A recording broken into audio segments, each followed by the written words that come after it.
देखिए आप लोग इतना ज्यादा कॉम्युनल क्वेश्चन मेरे को मत कीजिए, ठीक है ना।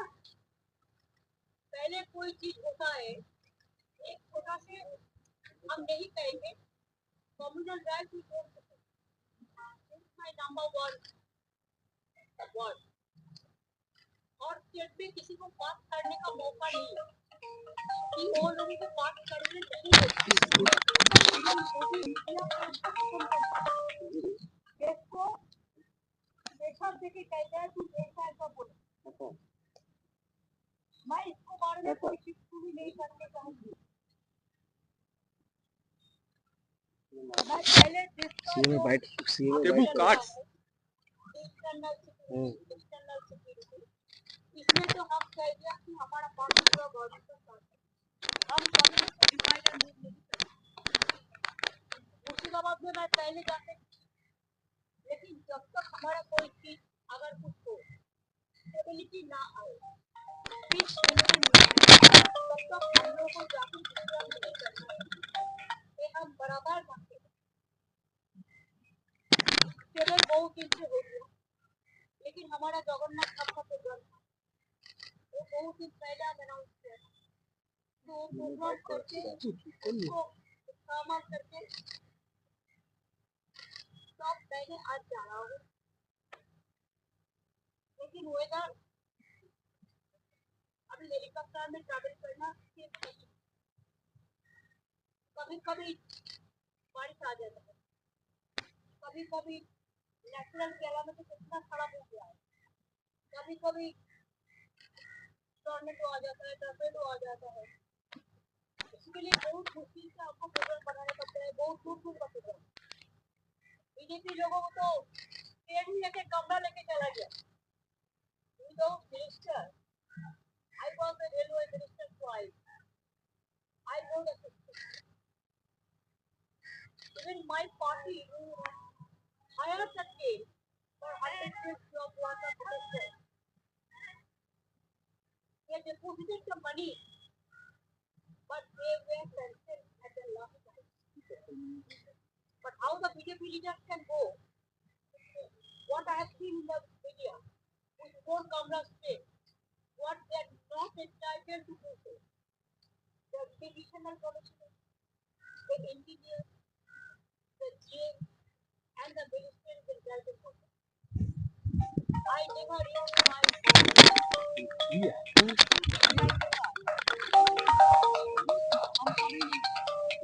I'm always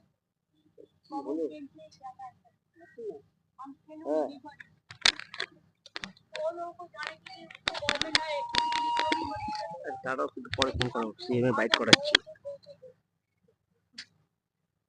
सीएम में बाइट कराচ্ছি। इसमें जाने का अंतर कि हमारा नदिया वर्तमान में वेदर खराब हो सकता है। आज बहरमपुर हम लोग सीएम में बाइट कराচ্ছি।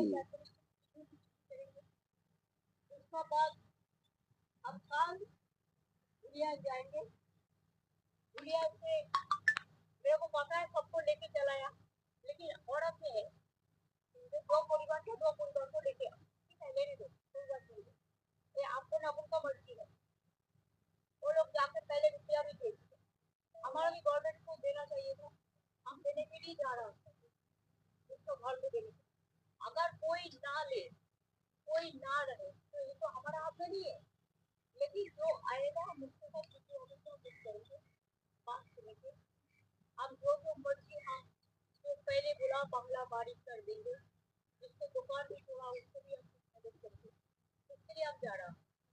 और उसका बाद किसी ने आएंगे, किसी ने हम एक पब्लिक डिस्ट्रीब्यूशन प्रोग्राम करेंगे, बहुत सारे प्रोग्राम हमारा भी इनॉग्रेशन प्रोग्राम, फाउंडेशन, गरीब लोगों को देने के लिए, बहुत सारे कॉमन लोगों को देने के लिए, स्टूडेंट्स के लिए देने के लिए बहुत सारे प्रोग्राम पड़ा रहता है, तो हम जाने से प्रोग्राम करते हैं। उसका बाद हम बहरमपुर से आएंगे और सब कलकत्ता में होगा, यही हमारा प्रोग्राम।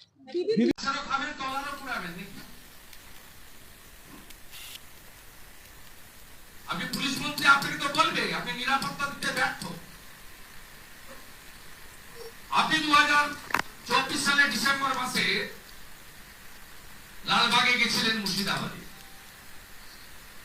কি বলে এসেছিলেন বেলডাঙ্গার কার্তিক পুজোর ঘটনার পরে মাননীয় ইমাম সাহেবদেরকে সামনে রেখে কি বলে এসেছিলেন?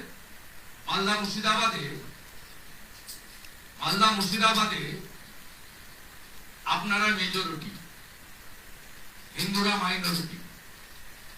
আমি দেখভালের দায়িত্ব আপনাদের দিয়ে গেলাম। আপনি দেখভালের দায়িত্ব দিয়েছেন, তাই মোথাবাড়ি হয়েছে, তাই ধুলিয়ান হয়েছে, তাই শামশেরগঞ্জ হয়েছে, তাই সুতি হয়েছে, তাই 900 দোকান বাড়ি লুট আগুন হয়েছে, তাই হরগোবিন্দ দাস, চন্দন দাস খুন হয়েছে, তাই দেশের মধ্যে ধুলিয়ান শামশেরগঞ্জের হিন্দুরা এক কাপড়ে পলায়ন করে বৈষ্ণবনগরের স্কুলে গিয়ে তারা একসঙ্গে গবাদি পশুর সঙ্গে রাত্রি যাপন করতে বাধ্য হয়েছে। এই দায়িত্ব আপনি দিয়ে এসেছিলেন। আপনি বলেছেন তোমরা দাঙ্গা করবে আর আমাকে গালি শুনতে হবে। শুনতে তো হবে, কারণ ডিসেম্বর 24 তো আপনি ওদেরই দায়িত্ব দিয়ে এসেছেন, রক্ষা করার দায়িত্ব দিয়ে এসেছেন। তো আপনি তো পুলিশের উপর ভরসা করেননি, আপনি দাঙ্গা যারা করেছে তাদের উপরে ভরসা করেছিলেন। অতএব এই মুখ্যমন্ত্রী এই ঘটনার জন্য সম্পূর্ণরূপে দায়ী।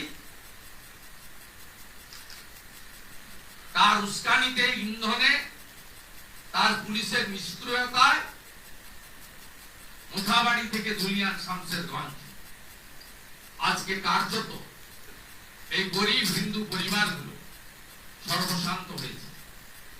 এদের এই 5,000 10,000 টাকা, 2-4টো কাপড়, 4-5টা বাসন কোসন দিয়ে এদের কোনো ক্ষতি পূরণ করা যাবে না।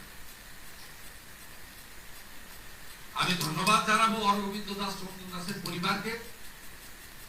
তারা